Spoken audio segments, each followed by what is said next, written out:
So the very first recipe we want to start tackling our gluten-free baking course is our bagels. Now everybody likes bagels, and what usually makes a bagel so special and its characteristic is of course its denseness and chewiness. Now by now I'm sure you know where that chewiness comes from, traditionally, of course, from its gluten. Now we are doing this without any gluten, so we have a pretty long recipe and trying to recreate that whole texture we're craving so much in our gluten there as well. You can see in front of me lots of dry ingredients, and there are actually quite a few advantages in making gluten-free bread as well. One of it, versus your regular yeasted bread. Regular yeasted bread, you have to knead it a long time, 8, 9, 10 minutes to really get the gluten developed. And you're making gluten-free bagels. There's nothing to be developed inside there. Because you don't have any gluten inside there, you don't even need it. You really just combine it all together, get it nice and smooth, and that's it. So you don't have to mix it for 10 minutes or anything like that. Simply combine it all together. What I usually would recommend, you can do it in a mixing bowl with a wooden spoon, just blend it together. If you want to rely on a KitchenAid machine, that's fine as well. That's certainly one of the few easy parts about making gluten-free breads. There's no over-kneading, there is no under-kneading. So that makes it a little bit easier. So just combine it all together and you're good to go with it. What is a little bit different still with the gluten-free breads, again because of that lack of gluten you have inside there, you will have to increase your yeast. And if you look at that recipe, actually we have quite a large amount of fresh yeast inside there. So remember, if you go with a traditional dry yeast, use only half the amount stated there. But if you look at it, traditional ratios for bread baking, this is almost like it's twice as much as you would have in a regular bread. Why is that? Well, very simple. You don't have any gluten inside. You have to trap all the gas from your yeast fermentation. Hence, you have to compensate for that and increase your yeast amount. So just be aware of that. So what we have is basically all our dry ingredients. We have white rice flour, we have potato starch. It's a pretty large recipe as well, so a good 1 dozen big size bagels. As always, you can upscale and downscale as much as you want. That's the nice thing about having it expressed in metric. So mix all your dry ingredients together. I'm just going to sift my whey powder quickly because I can see it has a few little lumps right now inside there. My albumin powder, I have my guar gum. So remember, your gums, let it be xanthan gum or guar gum, you always want to mix it first inside your dry ingredients. And my salt. So that's all my dry ingredients, I'll mix them together. That's pretty straightforward. That way, of course, they're well blended together, and your guar gum, that crazy gummy stuff, is well distributed throughout your dry goodies there. Now you could flavor, of course, your bagels for the sake of this demonstration and keep it nice and plain, but feel free to add, some cranberries, some cinnamon, or make it savory with jalapenos and herbs inside there. So you definitely can mix it up a little bit there. That's my dry ingredients. Now we also have our wet ingredients. That's where we have 900 milliliters of water. For me today, right now, I'm using reasonably cold water. That's simply because it's still summertime where I'm doing it right now. Kitchen slightly warm, ingredients are warm as well. Remember, the final temperature of your dough is a little bit important there as well. So trying to achieve to have your dough, well, at that happy yeast environment there. Okay, we have 3 egg whites, and we also have our yeast. So I'm going to blend all those together as well.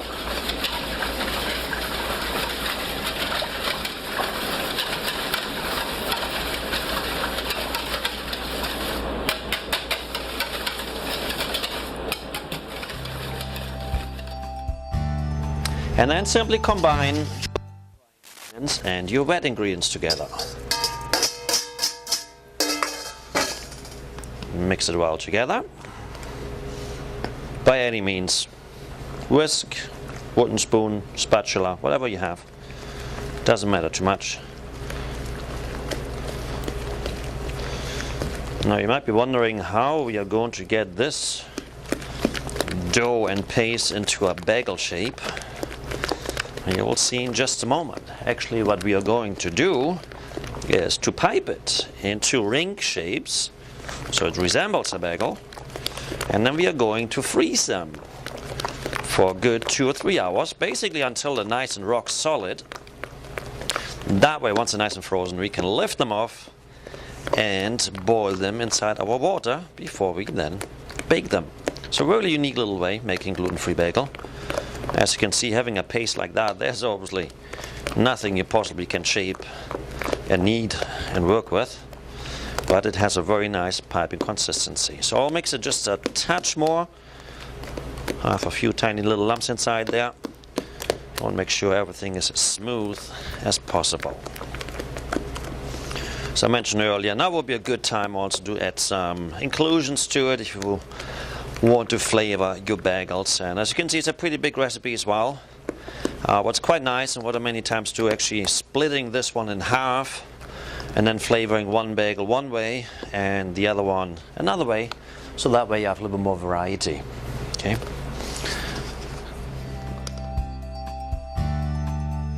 Okay, so I have a nice piping bag with a nice large round nozzle for my gluten-free bagel mix inside there, and I will pipe them.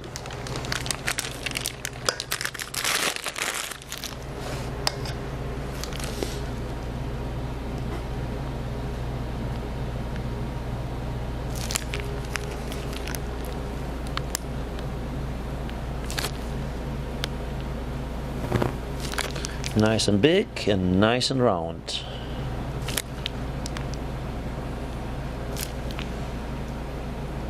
If you feel like your piping skills are not up to it, you can draw yourself some nice circles first on a piece of parchment. And parchment is totally fine, it doesn't have to be the silicone mats. So that way you have nice even sizes of them.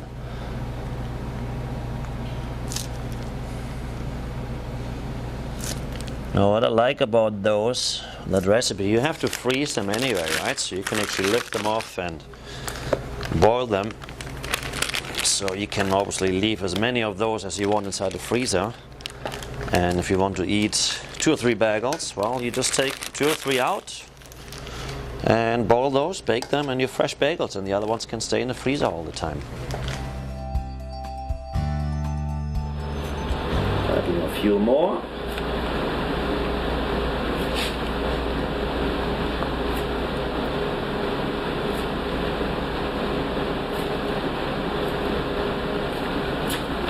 So have a nice little selection of bagels right there. No toppings on it yet. So like I said, that will go inside the freezer now, rock hard. And I'll show you later on how to boil them, decorate them, a little bit of sesame seeds on the top, and bake them. And that's our gluten-free bagels. So my bagel have been sitting inside the freezer for quite a while. They're nice and hard now, so you can pick them up. And I have my boiling water on standby as well.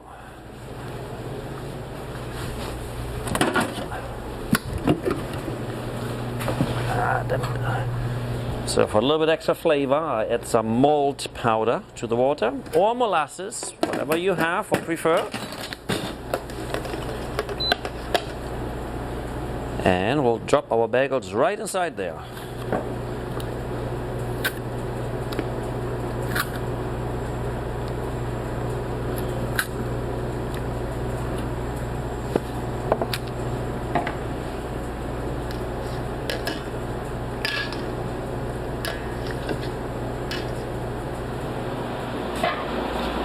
The bagels coming up to the surface very gently. We'll lift them out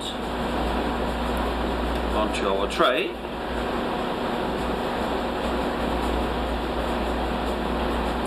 And now it's a good time to put some toppings on there as well. Sesame seeds, maybe some poppy seeds. The second batch right inside there.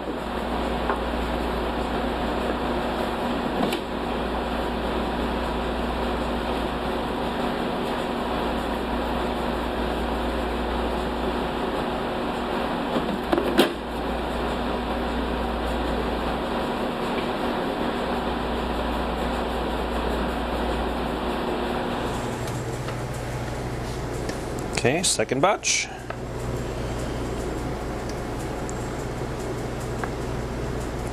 Nice and gentle on your tray. Make some room.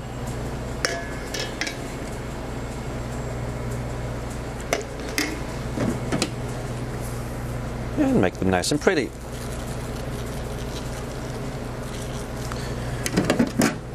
Now they'll have to go straight inside the oven.